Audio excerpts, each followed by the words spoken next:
শাহবাগ স্কোয়ারে বক্তৃতা দিয়ে পার্লামেন্টে বক্তৃতা দিয়ে এক কথা না। বসুন বসুন বসুন।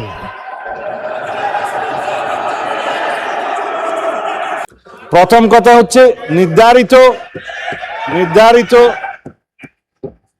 আমি কাউকে উদ্দেশ্য করে বলি নাই। আমি কাউকে বললেন আমি তো আপনারা কথা বলার সময় কথা বলি নাই। মাননীয় স্পিকার, আমি আপনার শেল্টার চাচ্ছি। মাননীয় বিরোধী দলীয় সদস্যবৃন্দ, আপনারা অনুগ্রহ করে স্বরাষ্ট্রমন্ত্রীর বক্তব্য শুনবেন।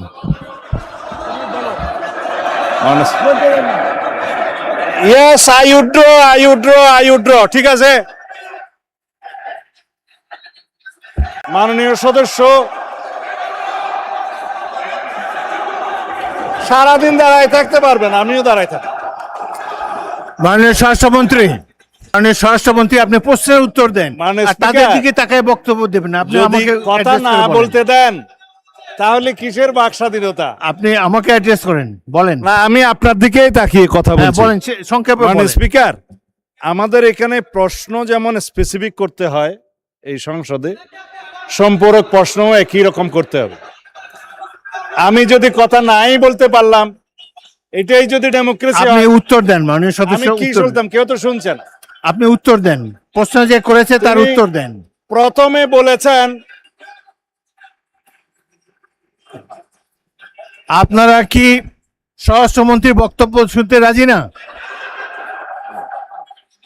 স্বরাষ্ট্রমন্ত্রীর বক্তব্যের পর আমি বিরোধী দলের নেতাকে দেব।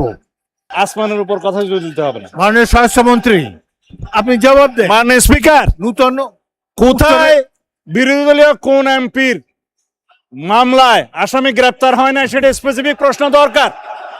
বলেন, তারপর বলেন। এবং কোথায় ছিনতাই হয়েছে, আসামি গ্রেপ্তার হয় নাই, সেটার স্পেসিফিক বর্ণনা দরকার। শুধু হাওয়াই ভাবে যদি বলা হয়, আমভাবে যদি বলা হয় যে এই সমস্ত হচ্ছে, প্রতিকার কি? বিরোধী দল এমপির উপর হামলা হচ্ছে, প্রতিকার কি?